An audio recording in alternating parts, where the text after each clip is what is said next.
Ready. বন্ধুরা, একটি কুত্তা আর একটি হাতি একসাথে প্রেগনেন্ট হয়েছে। কুত্তাটা প্রায় 3 মাস পরে বাচ্চা 4টি দিছে। দেওয়ার পরে এই হাতির কাছে যায়, বললো, কিরে হাতি বান্ধবী, তোর কি অবস্থা? কয় আমার সামনে হবে। পরে চলে গেল। পরে আরেকবার 3 মাস পরে আবার গেছে। পরে যা বললো, কি বান্ধবী তোমার কি অবস্থা? কয় আমার সামনে হবে। হইলো 2বার। পরে আরেকবার গেল, বললো, কি বান্ধবী 3 মাস পরে আবার গেছে, কয় আমার সামনে হবে। তারপরে আরেকবার 3 মাস পরে গেল আবার, কয় কি বান্ধবী তোমার কি অবস্থা? কয় আমার সামনে হবে। খালি কয় সামনে হবে সামনে হবে।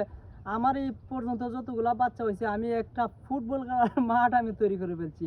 হ্যাঁ, তুমি খালি কয় সামনে হবে সামনে হবে, সামনে আর কবে হবে কবে হবে। পরে আরেকদিন আরেকবার আইছে, আরেকবার কয়, কয় কি বান্ধবী তোমার কি অবস্থা? কয় সামনে হবে। আরে তুমি সামনে হবে সামনে, তুমি আসলে কি তুমি প্রেগনেন্ট কিনা বলো। কয় আরে আমি আসলে প্রেগনেন্ট। আমি যখন ভূমিষ্ঠ হব, আমার সন্তানটা যখন ভূমিষ্ঠ হবে, তখন এটা রয়্যাল বেঙ্গল টাইগারের মতো হাতির বাচ্চা বের হবে। যখন রাস্তা দিয়ে যাইব, মানুষ তর তর করে খাবো, সাইড দিবে, গাড়ি ঘোড়া সাইড দিবে, পাহাড়ে দিয়ে গেলে জঙ্গলে পশুরা দেখবে সাইড হয়ে যাবে, জমিন তর তর করে খাবে। এটা টাইগার হবে, বড় বিশাল আকারের ভয়ঙ্কর প্রাণী হবে।